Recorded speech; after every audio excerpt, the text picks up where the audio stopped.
नाही, काही शासकीय कामकाजाच्या संदर्भामध्ये आज आदरणीय बावनकुळे साहेबांची मी भेट घेतली।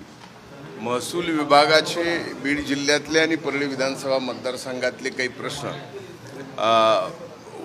राहिले होते ते मार्गी लावण्यासाठी माझी आणि त्यांची आज भेट झाली। दुसरीकडे अजित पवार ट्विट करत आहे, तुमच्यावर आरोप होतोय की बीड पोलिसांनी काही पलंग मागवलेले आहेत, हे पलंग नेमकी आत्ताची गरज का आहे? एक लक्षात घ्या, एकंदरच या बाबतीत पोलीस प्रशासनाने स्टेटमेंट दिलेलं आहे की हे पूर्वीच ज्या खाता मागवल्या होत्या त्या पूर्वीच मागवलेल्या आहेत। त्या काही ही घटना घडल्यानंतर किंवा घटना घडायच्या नंतर किंवा आरोपी अटक होणार आहेत त्यावेळेस काही केलेलं नाही, तर त्याच्या अगोदरच त्यांनी त्या खाट मागवल्या असं पोलीस प्रशासनाने त्यांच्या स्टेटमेंटमध्ये अतिशय सुस्पष्टपणाने सांगितलेलं आहे। सगळ्या गोष्टीमध्ये राजीनामा द्यावा अशी वारंवार मागणी केली जाते, काय खरंच अशा स्वरूपाची? एक मुद्दा असा आहे की मी राजीनामा द्यावा तर का द्यावा याचं काहीतरी कारण लागेल। या कुठल्याही प्रकरणामध्ये मी ना आरोपी आहे ना माझा या प्रकरणाशी कुठलाही अर्थार्थी संबंध आहे।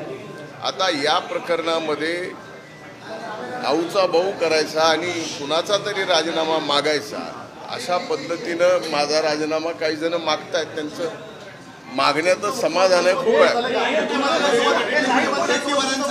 वडेट्टीवारांचं वादग्रस्त वक्तव्य आहे की छोट्या आकाला कुठेतरी एन्काउंटर केलं जाऊ शकतो मोठ्या आकाला वाचवण्यासाठी, त्यामुळे छोट्या आकाला वाचवण्याची गरज आहे असं ते बोलतात। नाही, तसे माननीय विजय वडेट्टीवार बोलायला हुशार आहेत, पण अशा पद्धतीचं छोटा आका आणि मोठा आका हे पहिल्यांदाच तुमची सर्वांची भाषा मी आज ऐकतोय का कुणाचा एन्काउंटर आणि कुणाचा काय, हे अशा गोष्टी नाही आहेत।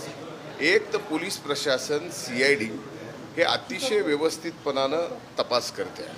आमच्या दृष्टीनं दिवंगत संतोष देशमुखची जी हत्या झालेली आणि ज्यांनी हत्या केलेली आहे त्यांना फास्ट ट्रॅक कोर्टामध्ये नेऊन फासावर चढवणं हा सगळ्यात पहिला उद्देश आमचा या प्रकरणामध्ये आहे। त्यामुळे कुणी काय बोलावं आणि कुणाचा काय होणार आणि काय नाही याला काही अर्थ नाही। मुळात एक मुळामध्ये या प्रकरणात या ठिकाणी फास्ट ट्रॅकमध्ये गेलं पाहिजे ही मागणी मी पहिल्यांदा केली आणि ही नागपूरच्या अधिवेशनात केली।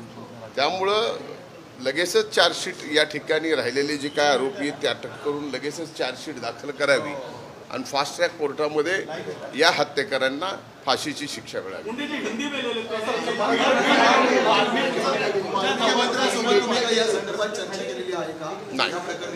नाही,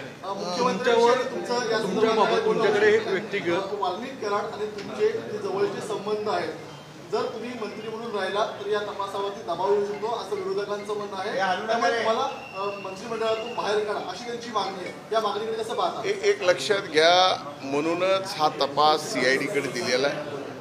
हा तपास न्यायालयीन पण होणार आहे, त्यामुळं त्या तपासाशी कुठल्याही प्रकारचा प्रभाव मी मंत्री म्हणून राहून होऊच शकत नाही। म्हणूनच या ठिकाणी CID, SIT आणि न्यायालयीन ह्या तिन्ही प्रकारच्या चौकशा या ठिकाणी चालू आहेत। पालकमंत्री करू नये म्हणून या सगळ्या गोष्टी घडतायत का? एक लक्षात घ्या, याच्यात का घडतं हे आम्हाला कळण्यापेक्षा माध्यमांना जास्त अगोदर कळतं। आता या बाबतीमध्ये का घडावं, या बाबतीत मीच पालकमंत्री, मीच मंत्री, मीच का नसावं, हे जे विरोध करणारे लोक आहेत आपण त्यांना प्रश्न विचारले तर अधिक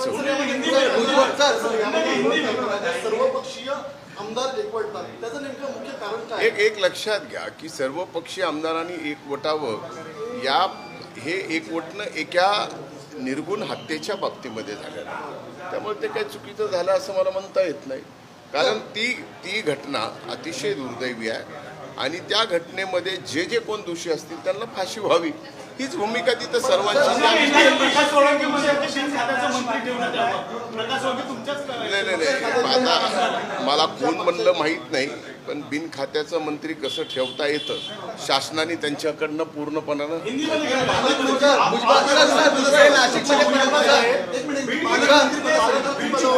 सर्वपक्षीय आमदार म्हणतात की मुख्यमंत्री किंवा अजितदादांनी बीडचं पालकमंत्री पद घ्यावं. या बाबतीत जे निर्णय घेतील ते आमचे नेते आदरणीय अजितदादा घेतील.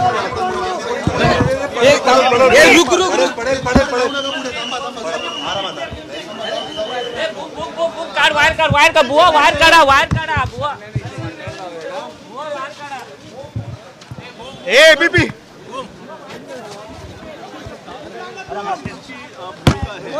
आपको क्या लगता है अगर पवार साहब के साथ ये जुड़ते हैं देखो ऐसा है कि जुड़ते हैं जुड़ेंगे जुड़ने वाले हैं इस पे मैं कोई अपना मत व्यक्त नहीं करता हूँ.